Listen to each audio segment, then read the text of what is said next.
Olá, tudo bem? Começa agora mais um episódio da série Pare, sua pausa para a reflexão, que visa trazer temas do conhecimento humano relacionados à vida cotidiana, mas que façam parte do contexto educacional e com uma preocupação voltada ao futuro, sem se esquecer do presente ou do passado. Neste episódio, vamos pensar sobre a questão dos empregos e da empregabilidade humana. Afinal, há emprego para todas as pessoas? Fique comigo e pensaremos juntos sobre isto.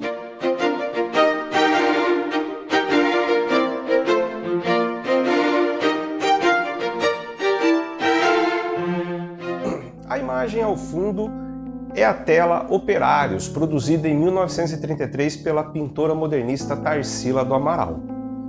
Ela traz para a época o avanço da industrialização e mostra a diversidade racial e cultural na força de trabalho.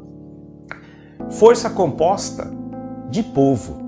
Marca a diversidade racial e cultural, mas também o quanto essa força de trabalho é feita de povo, desde sempre.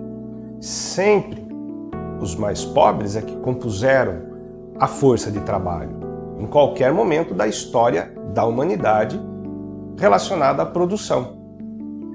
Agora, temos de nos preocupar que esta força de trabalho, que é o povo, ela também, além de ser força de produção, é a força de consumo. No entanto, estamos vendo cada vez mais a substituição pela mecanização, pela informatização do trabalho, da produção. Na primeira revolução industrial, que foi a vinda da máquina a vapor, nós já tivemos uma grande transformação. Porém, ainda o mundo estava construindo este mercado de consumo e de produção, estava fermentando uma nova realidade de produtos. Com a segunda revolução industrial, que foi a chegada da eletricidade, nós tivemos ainda maior substituição da força humana como trabalho. As máquinas passaram a ter maior potencial de produzir.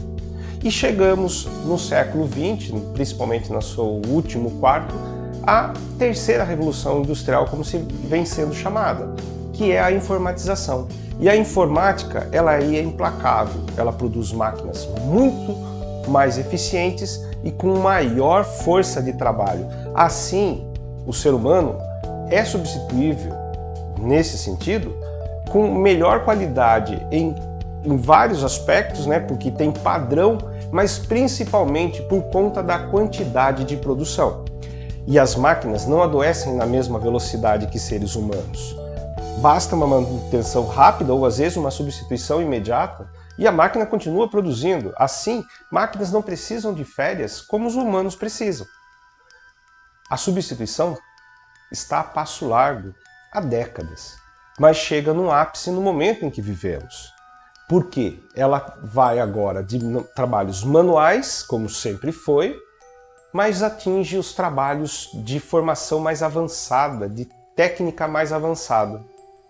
Uma das últimas fronteiras no trabalho braçal a ser substituído era a colheita da cana.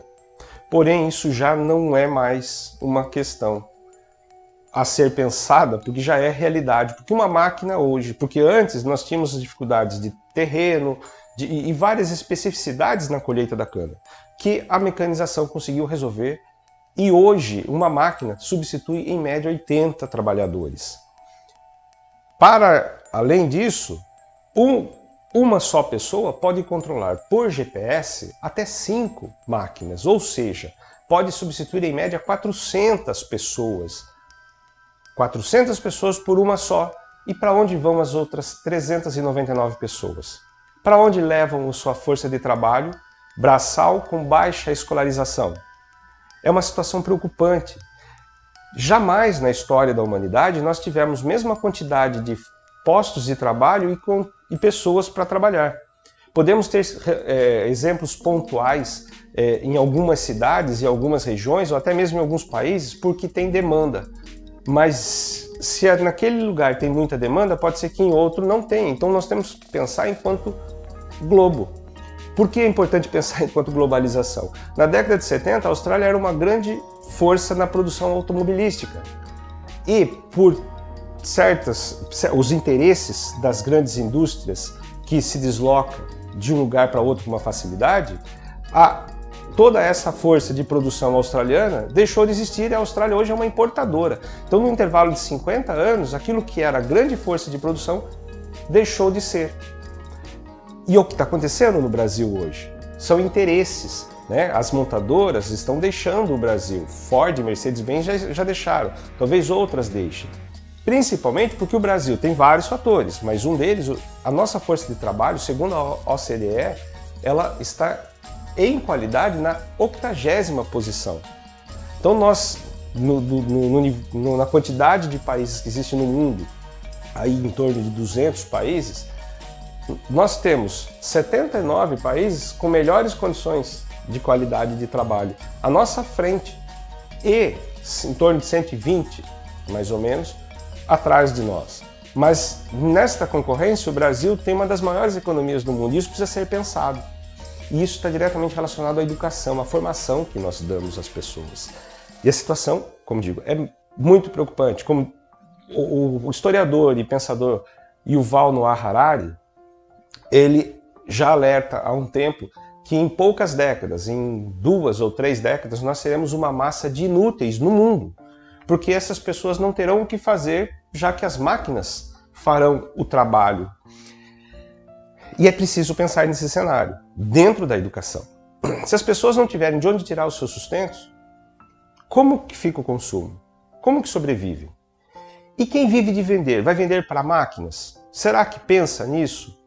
Qual o compromisso da escola com este futuro? Os pais, será que estão pensando nisso em relação à formação de seus filhos? Estão verificando com as escolas o que as escolas estão entregando para os seus filhos, enquanto de preparo para o mundo? Quem está pensando nisso? Nós precisamos pensar. Nós precisamos pensar nisto. Até o próximo episódio, com novos questionamentos para reflexão.